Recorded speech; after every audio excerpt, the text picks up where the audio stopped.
I think the greater reality is there are elements of the law of attraction that are real, whether we know it or not. The greater question is, are we being mindful of the things that we're creating? Are the things that we create ultimately the things that bring us happiness? And another layer to that, the idea that we have a certain destiny to do certain things, and we can also waste our time manifesting material things and intoxicating ourselves with those trips. And so, I don't, in this video, want to be one to judge one that uses the law of attraction for material purposes, but I will recognize that with some individuals, they are able to do that. But we need to use some common sense analysis of the whole thing. For example, can everybody be the president of the United States? So maybe there are certain things that we're meant to do on this planet, and certain tools can help us get there. So here's a question. How do we apply realistically the law of attraction to the problems that we're facing in our own world?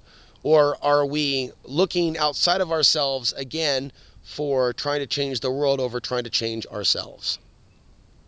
And so myself as an individual, I know that I have the ability, to record videos and upload videos and introduce ideas and challenge old paradigm ways of thinking and ways of expressing ourselves. And so, it's really a matter of what one chooses to apply their focus on. So we could be unintentionally creating our own reality without being aware of the process.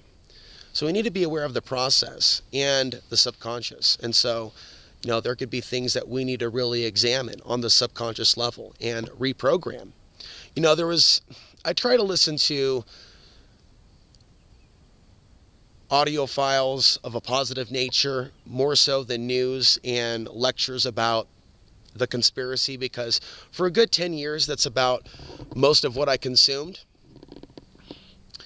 along with positive information and other things that has expanded my own spirituality. But right now, I'm even trying to challenge personal limitations or perceptions of limitations.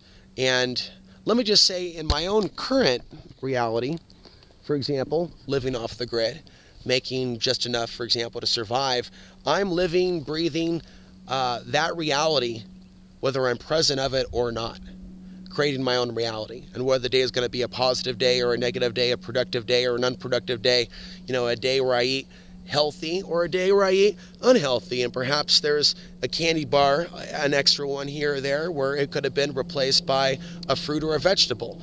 And I'm working on being more present of some of the things that I'm doing day to day, and basically using the principles of, if you will, the law of attraction to say, this is a winter that I'm going into. Right now we're in fall, that we have some aircraft up above,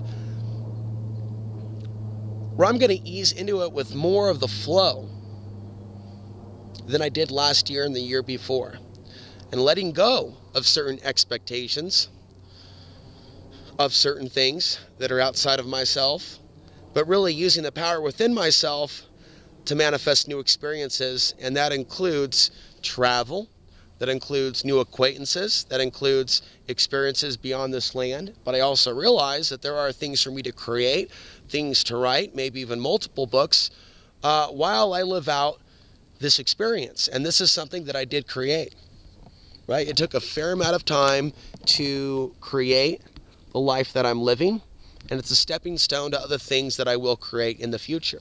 And so the law of attraction is not a main topic on this channel, and I see how a lot of people get attracted, in my opinion, into things like that for the wrong reasons. But I don't want to be one to judge in this video. However someone uses it, it is something that we are applying in our daily lives, whether we're conscious of it or not. And so people should keep in check what's in their subconscious and understand how their subconscious could be helping them create reality. Because when you look at, for example, I mentioned the dark side of Netflix, even though there's some good stuff. And what does that even mean? Well, when you look at even some cable TV networks, there's a lot of focus on serial killers. It's no longer a joke about killer clowns. It's not really funny when you see the unnatural obsession with threats to our own survival. And so images in the mind and I believe this from my own experiences and some of the information that I'm coming across from other authors that are describing their awareness of how this works in a way that I understand. When you look at books like Psychic Attack and they're talking about what that is, a lot of these things are about the negative thought forms, and a lot of this plays also on, from what I understand, the law of attraction, and what we focus on increases. And a lot of that sounds cliche from certain people, and some people just say that because they don't actually want to deal with reality and the things that are actually happening to others. And so I do believe in that slogan to a certain degree, but people will use that for their own agenda. See, I think that we should be balanced and we should be aware of reality as it is. The law of attraction can be a tool to alter our reality. But altering our reality just with the use of the will to tune out and only be in pleasure mode isn't a truth that vibrates to me. I'm more or less curious how the things that we create can be used for the greater good. For example, I would like to manifest a vacation home for myself. So I go somewhere else other than my main off-the-grid spot, maybe even a cheap, affordable place somewhere in Colorado, maybe a job somewhere, part-time or full-time, that'll bring me some decent income real quick. But how would that be contributing to the larger purpose? Well, what I do in my life, people feel different ways about that, is I create videos and I share my outside the box perspective. And so I think about ways in which I can enhance the experience so things aren't dull. So I'm constantly growing and changing for the better. And so I realize that if I want to have some of those things, I need to believe in my own worth to achieve some of those things and my own ability. And even if the trip to San Diego wasn't all that I hoped it would be, I've seen my ability to change my reality and literally manifest and then go, and then also manifest and come back. And it's like, wow, I was actually pretty talented at manifesting the trip, but there were certain things that were left out with regards to, and even maintain a sense of grounding. Because of course, once I was in San Diego, there was some exciting energy, but there was also a sense of, and there was some challenge. So I was on my way back, but I was actually able to manifest a ride to Las Vegas that got me to, of course, after a few days there, to the Greyhound station, and then back to Colorado. There's other things that were unconsciously manifested because there was worry.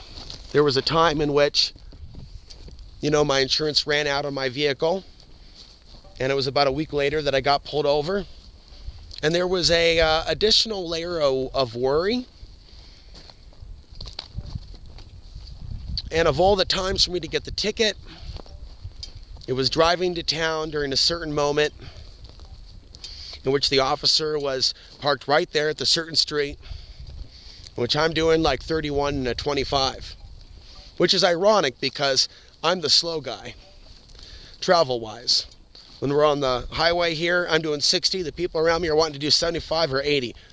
It's just incredible. But a lot of people, these newer vehicles, have that level of confidence. So we're constantly creating our reality, whether we know it or not. And I'm here to say that we should be conscious of it. And we should try to use it for a mindful purpose. Okay, so if it's used for something material, for example, what would be the purpose of that? And I'm here simply to speak on my own path, but is there a purpose to it? Is there a utility to it? What would be done at this home on the coast in Florida? I'm thinking I need to be near at least the Caribbean, blue waters, right? Not getting any younger. Maybe meet some interesting people down there. Maybe Miami. I don't know. I think LA is a little too populated for me in that general area, and I already visited that area once. Something. Maybe a populated area on the East Coast. I think one thing that I'd like to do is an all-day lecture somewhere in a very populated area where someone could help get me an audience, and I'll put together a big picture presentation and then put that online. But there's something about sharing information in person with a lot of people that's a whole different effect than just the YouTube experience, right? So I'm thinking about things like that, and some things are worth sharing with others.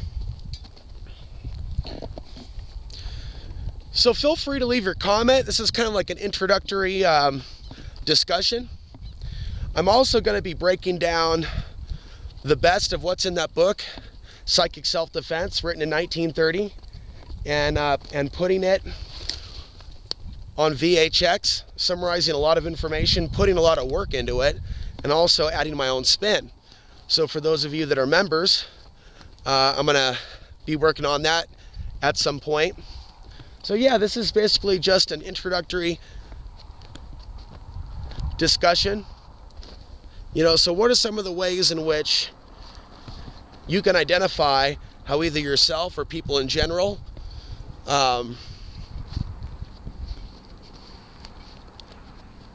allow themselves to be stuck in bad situations, whether they be political or domestic or relationships, and how can we, by looking at the last 10 years, and even periods in which maybe we wasted time because we thought there was no hope because of the negative imagery, because of the disinformation, can you identify that and how that bad information, that bad data, right, helped us create our reality, whether we liked the outcome of that or not? And here we are in 2018, looking at everything that we've known, looking at our entire life experiences. What would we change? What advice would you give society? What advice would you give your younger self about how we view this reality? I'm Alex Ansary signing off from somewhere out there in the National Forest.